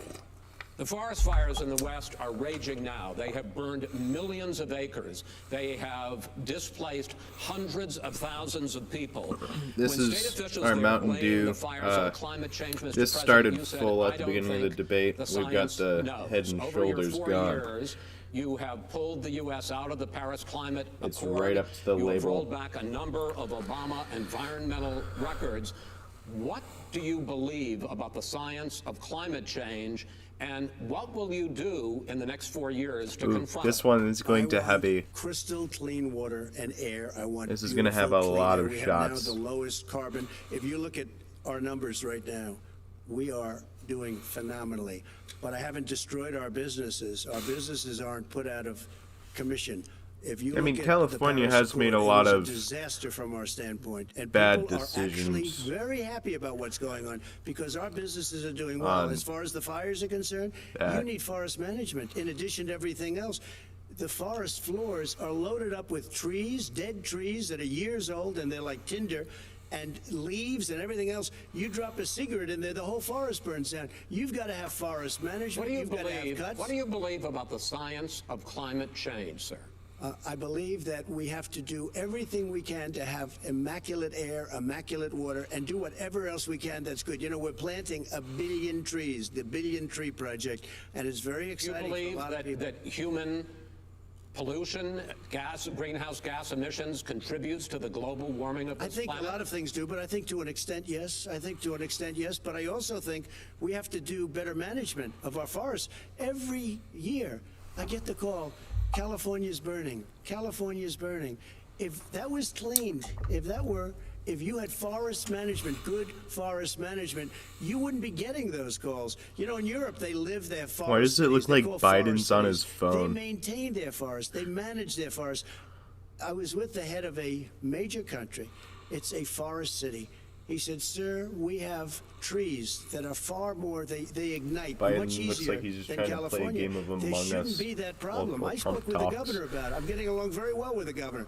But I said, you know, at some point, you can't every year have hundreds of thousands of acres of land just burned to the ground. That's burning down because of a lack of management. But, sir, if you believe in the science of climate change, why have you rolled back the Obama Clean Power Plan, which limited carbon emissions in power plants? Why have you relaxed? Because it was driving energy prices through the sky. Why have you relaxed fuel economy standards that are going to create more pollution from cars Well, and not trucks? really, because what's happening is the car is much less expensive and it's a much safer car, and you're talking about a tiny difference. And then what would happen, because of the cost of the car, you would have at least double and triple the number of cars purchased. We have the old slugs out there that are 10, 12 years old. If you did that, the car would be safer, it would be much cheaper by But in the case of $3,500. California, they've simply No, but you ignored would take a lot of your cars rollback. off the market because people would be able to afford a car. Now, Clean air and by the way, water we're going to see X how go that turns burr. out. But a lot of people agree with me, many people. The car has gotten so expensive because they have computers all over the place for an extra little bit of gasoline. And, and I'm okay with electric cars, too. I think I'm all for electric cars. I've given big incentives for electric cars. But what they've done in California is just crazy. Vice President Biden, I'd like you to respond to the president's climate change Wait, record, what was but I the also lie? want to ask you about a concern. You proposed I $2 missed trillion in green jobs. You talk about new limits, not abolishing, but new limits on fracking, ending the use of fossil fuels to generate electricity by 2035, and zero net emission of greenhouse gases by 2050. The president says a lot of these things would tank the economy and cost millions of jobs. He's absolutely wrong, number one. Number two, if in fact, during our administration, the Recovery Act, I was in charge, able to bring down the cost of renewable energy to cheaper than or as cheap as coal and gas and oil. Nobody's going to build another coal-fired plant in America. No one's going to build another oil-fired plant in America. They're going to move to renewable energy. I think one. Trump was Number talking two, about we're going to different, make sure like, that we are able to take the car federal fleet and replacement turn it into a policies or fleet that's something. run on their electric vehicles. Making sure that we can do that, we're going to put 500,000 charging stations and all of the highways that we're going to be building in the future. We're going to build an economy that, in fact, is going to provide for the ability of us to take 4 million buildings and make sure that they, in fact, are weatherized in a way that, in fact, they'll emit significantly less gas and oil because the heat will not be going out. There's so many things that we can do now to create thousands and thousands of jobs. We can get to net zero in terms of energy production by 2035. Not only not costing people jobs, creating jobs, creating millions of good-paying jobs, not $15 an hour, but prevailing wage, by having a new infrastructure that's something that, in that could fact, is definitely green. And the first thing I will do, I be will true. rejoin It's not like the a, Paris Accord. I will that's join the definitely Paris not Accord true because sort with of us thing. out of it, look what's happening. It's all falling apart. And talk about someone who has no relationship with foreign policy. Brazil, the rainforests of Brazil are being torn down, are being ripped down. More carbon is absorbed in that rainforest than every bit of carbon that's emitted in the United States. Whoever says Instead of nuclear doing energy something first about that, wins. I would be gathering up and making sure we had the countries of the world coming up with $20 billion. Between the Say, canyons, here's not $20 in billion. chat. Stop. John Adams already did that. Tearing down the forest. And if you don't, then you're going to have significant economic consequences. What about the argument that President Trump basically says that you have to balance environmental interests and economic interests, and he's drawn his line? Well, he hadn't drawn a line. He still, for example, make sure that he wants to make sure that methane's not a problem. You can now emit more methane without it being a problem. Methane. This is a guy who says that you don't have to have mileage standards for automobiles that exist now. This is a guy who says that The fact is, it's all true. And here's the deal. He's talking about the Green New Deal, and it's not $2 billion or $20 billion, as you said. It's $100 trillion. I'm talking about where they want to rip down buildings and rebuild the building. No, it's the dumbest, most ridiculous. Where airplanes are out of business, where two-car systems are out, where they want to take out the cows too. That's not true either, right? This is a $100 trillion. That's more money than our country could make in 100 years if we not were the case. All right, let me because I actually, wait a minute, sir. I actually have studied your plan, and it includes upgrading 4 million buildings, weatherizing 2 million homes over 4 years, building 1.5 million energy-efficient homes. So the question becomes, the president is saying, I think some people who support the president would say that sounds like it's going to cost a lot of money and hurt the economy. What it's going to do is going to create thousands and millions of jobs, good-paying jobs. But let him finish, sir.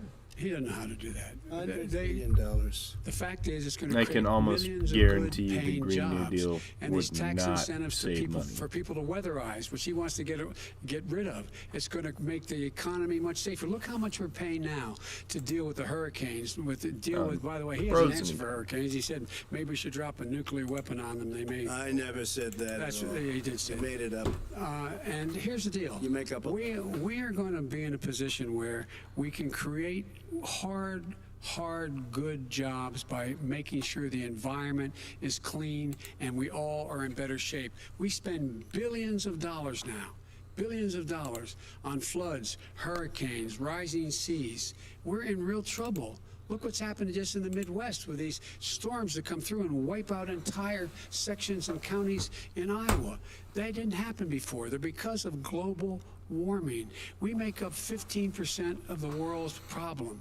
We, in fact, but the rest of the world, we've got to get them to come along. That's why we have to get back into the Paris Accord. All right, gentlemen. Wait a minute, Chris. So why didn't he do it for 47 years? You were vice president. Why didn't you get the world? China sends up real dirt into the air. Russia does. India does. They all do. We're supposed to be good. And by the way, he made a couple of statements. The Green New Deal is $100 trillion. That is not my plan. That's the Green New you want to rebuild every is building. not my plan. I want to rebuild every If he knew anything about it, he made a statement about the military. He said I said something about the military. He and his friends made it up, and then they went with it. I never said it. Okay. That is what not he true. did is he said he called the military. I was waiting for him to stop talking about the Green New Deal. But yeah, he's not talking. Biden is not talking about the Green New Deal. Go ahead, Mr. Vice President.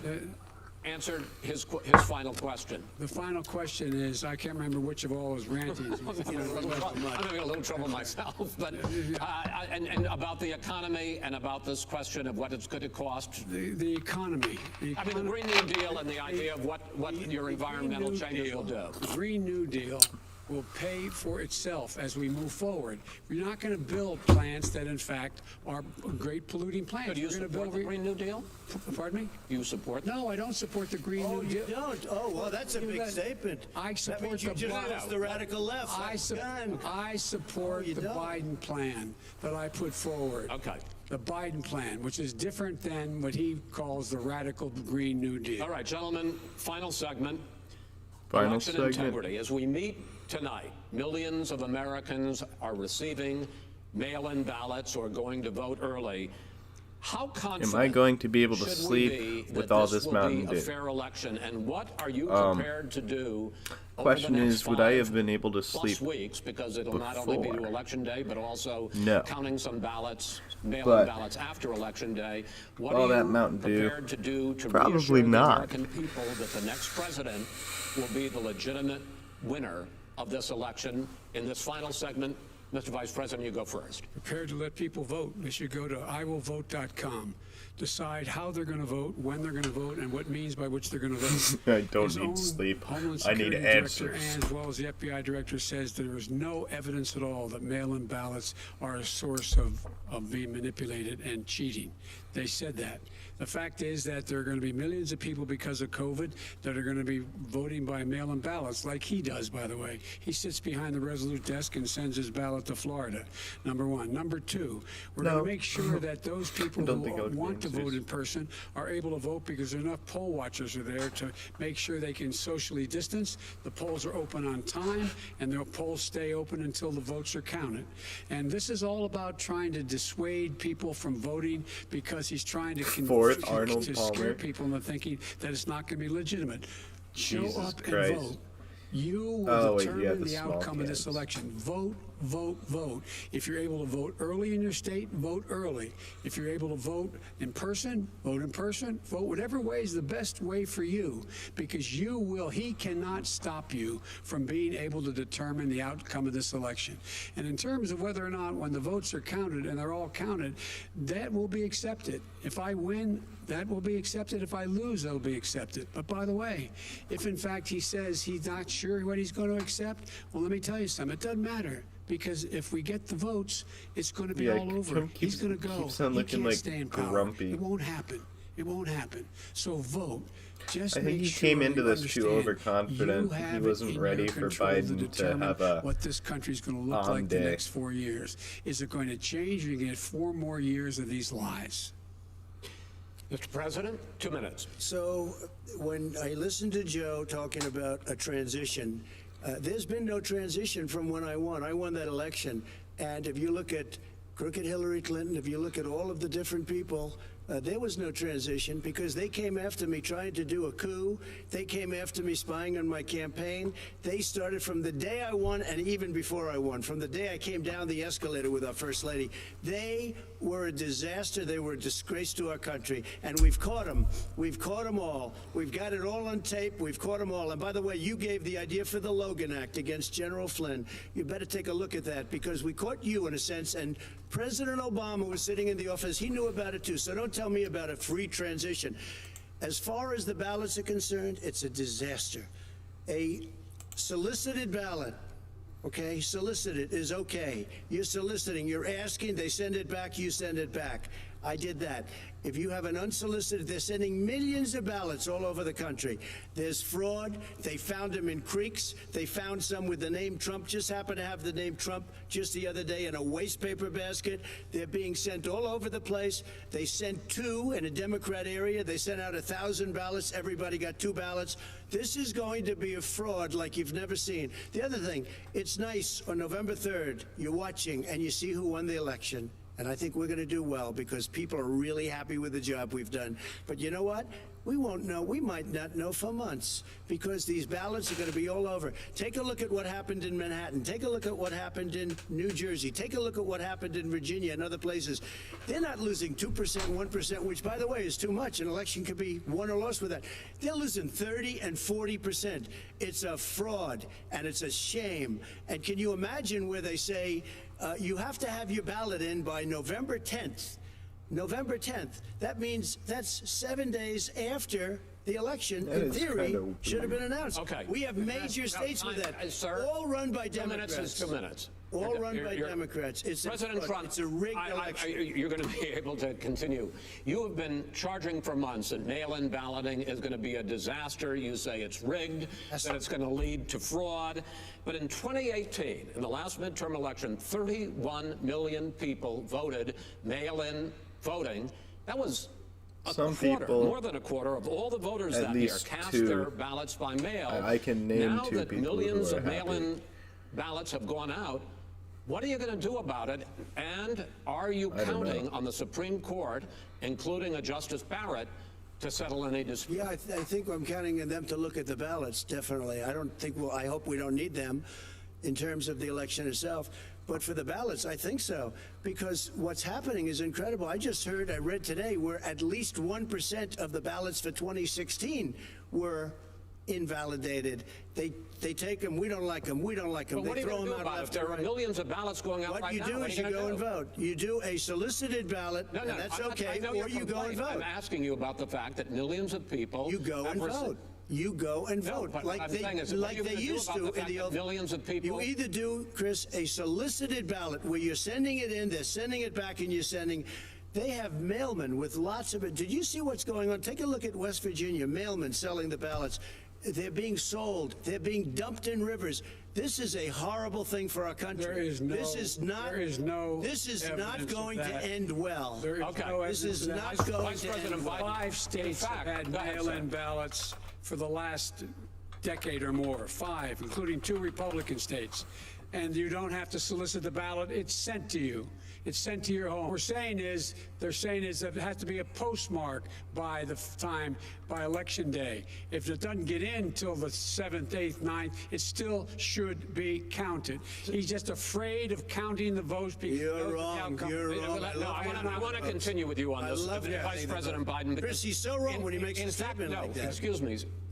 Vice President Biden, the biggest problem, in fact, over the years with mail-in voting has not been fraud historically.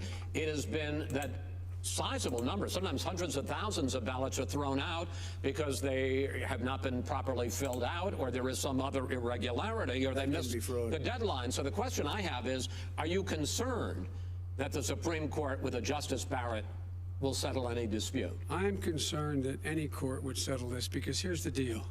When you get a ballot and you fill it out, you're supposed to have an affidavit. If you didn't know, you have someone say that this is me.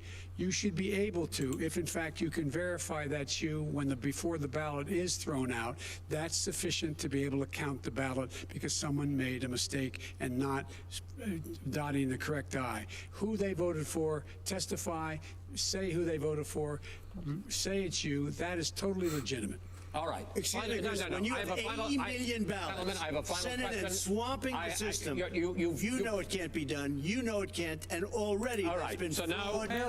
Camera crashed again. Final question is, in 8 states, we can keep talking. In 8 states, election workers are prohibited, currently by law, 8 states, from even beginning to process ballots, even take them out of the envelopes and flatten them until Election Day. That means that it's likely, because there's going to be a huge increase in mail-in balloting, that we are not going to know on election night who the winner is, that it could be days, it could be weeks, could be months, until we find out who the new president is. So first for you, sir, finally for the Vice President, I hope neither of you will interrupt the other.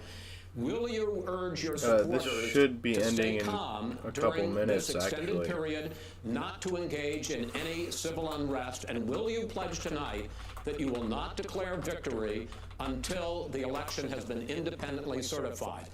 President Trump, you I'm go first. urging my supporters to go into the polls and watch very carefully, because that's what has to happen. I am urging them to do it. As you know, today there was a big problem. In Philadelphia, they went in to watch. They were called poll watchers, a very safe, very nice thing. They were thrown out. They weren't allowed to watch. You know why? Because bad things happen in Philadelphia, bad things. And I am urging my people. I hope it's going to be a fair election. If it's a fair election, I am 100% on board. But if I see tens of thousands of ballots being manipulated, I can't go along with that. And I'll tell you what, from a common sense, I'll tell you what it means. It means you have a fraudulent election. You're sending out 80 million ballots. They're not equipped to. These people aren't equipped to handle it. Number one. Number two, they cheat. They cheat. Hey, they found ballots in a waste paper basket 3 days ago, and they all had the name military ballots. They were military. They all had the name Trump on them. Vice President you think Biden, that's good? Vice President Biden, final question for you. Will you urge your supporters to stay calm while the vote is counted, and will you pledge not to declare victory until the election is independently certified? Yes, and here's the deal. We count the ballots, as you pointed out. Some of these ballots in some states can't even be opened until Election Day. And if there's thousands of ballots, it's going to take time to do it. And by the way, our military, they've been voting by ballots since at the end of the Civil War, in effect. Yeah, they started about 10 minutes late, so I think this is the last question somehow not before fraudulent. It's the same process. It's honest. No one has established at all that there is. But if you guys haven't, you should totally subscribe, because that somehow it's a fraudulent I like process. that. It's already been established. Take a look at Carolyn Maloney's race. You had an opportunity to Look at Carolyn respond. Monroe. Go ahead. They have no idea what Vice happened. President Biden, go ahead. He has no idea what he's talking about. Here's the deal. The fact is, I will accept it, and he will too. You know why? Because once the winner is declared after all the ballots are counted, all the votes are counted, that'll be the end of it. That'll be the end of it. And if it's me, in fact, fine. If it's not me, I'll support the outcome. And I'll be a president not just for the Democrats, I'll be a president for Democrats and Republicans. And this guy... I want to see an honest ballot count. Gentlemen, you say that's the end of it? This is the end of this debate? Honest ballot count. We're going to leave it there. To be continued as in more debates as we go on. President Trump, Vice President Biden, it's been an interesting hour and a half. I want to thank you both for participating in the first of 3 debates that you have agreed to engage in. We want to thank Case Western Reserve University and the Cleveland Clinic for hosting this event. The next debate, sponsored by the Commission on Presidential Debates, will be 1 week from tomorrow, October 7th, at the University of Utah in Salt Lake City. The 2 vice presidential nominees, Vice President Mike Pence and Senator Kamala Harris, will debate at 9 p.m. Eastern that night. We hope you watch. Until then, thank you and good night. Awesome. If hearing that this debate is over was music to your ears, you may not be alone. All right, so, yeah, that's pretty much that. Thanks for watching. Hopefully you found enough to drink. Honestly, wasn't that entertaining. I was expecting this to be a lot funnier.